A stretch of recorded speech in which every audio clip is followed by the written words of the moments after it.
Hello everyone, good morning. Welcome to day 2 of the India Today Conclave South. And it's my pleasure to be sharing the stage here with so many luminaries that I think on an issue that's rocked both the North and South, national politics, the issue of caste enumeration. Thank you very much, gentlemen, for joining me here at the India Today Conclave. We've already, of course, introduced to all of our panelists. Mr. Raju, I'd like to begin with you. For an introduction first, your mic is on the left, sir.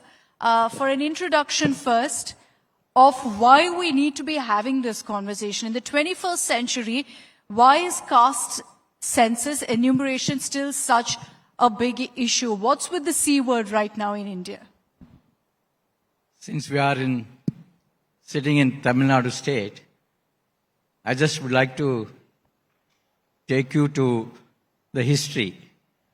In 1911, when in British India, caste census was conducted. It has come out that 3% of Brahmins are occupying 90% of government jobs in Tamil Nadu. So that has led to a social movement, gave birth to Justice Party in 1916. And in 1927, they brought out first time in the country communal GO, which provide for reservation for Brahmins, for non-Brahmins, for Christians, for Anglo-Indians. First time a policy was announced based on the caste census. You know what happened is that policy continued till 1950. And in 1950, something interesting happened. Madras High Court has held that policy as unconstitutional. Then the first Prime Minister of India had to go for first amendment to the Constitution to provide foundation to reservations for scheduled castes, STs and OBCs. Why I'm saying is the data that has come out of the caste census has led to social reform, has led to laying foundation to the reservation policy in India.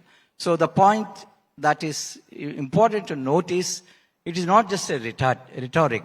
The data that comes from the caste census will help the government to bring out policies to bring equality in the society.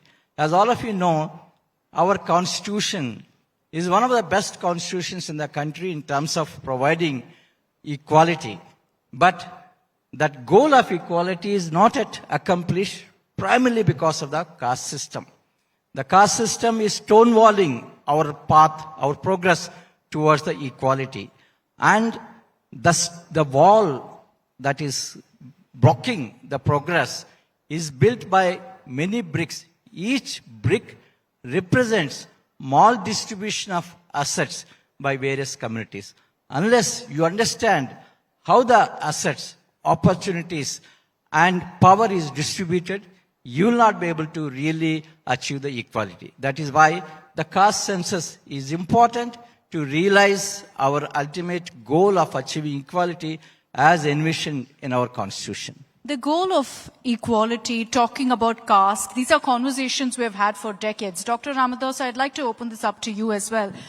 That ultimately, when we look at a caste enumeration, a caste census, will this ensure social justice? The fear is also that there's a lot of politicking over this, that this is reserved for politics, that they do this to gain for certain vote banks, and that it doesn't ultimately lead to social justice, because we've had these conversations. It's never really led to equality. You can't have social justice without data. And today's data is about 90 years old. 1931, during the British period, that was the last when they took a caste census. See, I'll just give you some data. Why we need a caste count today. It's just not only for the backward caste or the scheduled caste, even for the forward. I will justify that. See, in 2017, our Prime Minister had initiated a Rohini Commission, Justice Rohini Commission,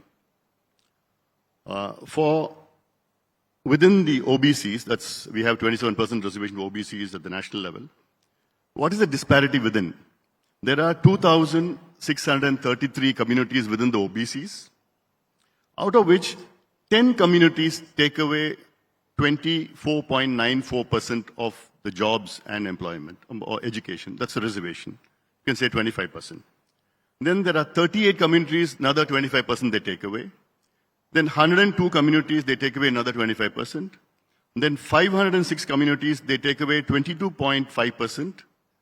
So now you have 656 communities, they take away 97.5% of the jobs of the OBCs. And you have 1,977 communities, they vie for only 2.5% of the remaining. And irony is that you have 983 communities, they don't have even one job, one education, nothing. They don't have reservation. So to offset this, you need a count at the national level and as a state level as such. National level count is a macro count, according to me. But the more important is the state level count. We need all the state governments to take account. And why? Each state has got its own criteria. For Bihar, they have done a caste census in 23, they have finished it. And they found out that in Bihar, 94 lakh households have a monthly earning of less than 6,000 rupees. It's just not only for reservation you need this count. It is for your other welfare schemes. Reservation is only part of the affirmative action. So economic backwardness. Absolutely, absolutely. To know the economic backwardness and to offset it. And then they found out that 67 lakh households in Bihar, families in Bihar didn't have a house. Telangana did a count. And they had 75 questions, 56 primary questions and then 19 secondary questions. And they had an elaborate question hour. So all the households in Telangana, you know that what community they come from, what is their status, what is the educational status, what is the economic status. And Tamil Nadu has a different issue. Tamil Nadu has got 69% reservation, unlike other parts of the country.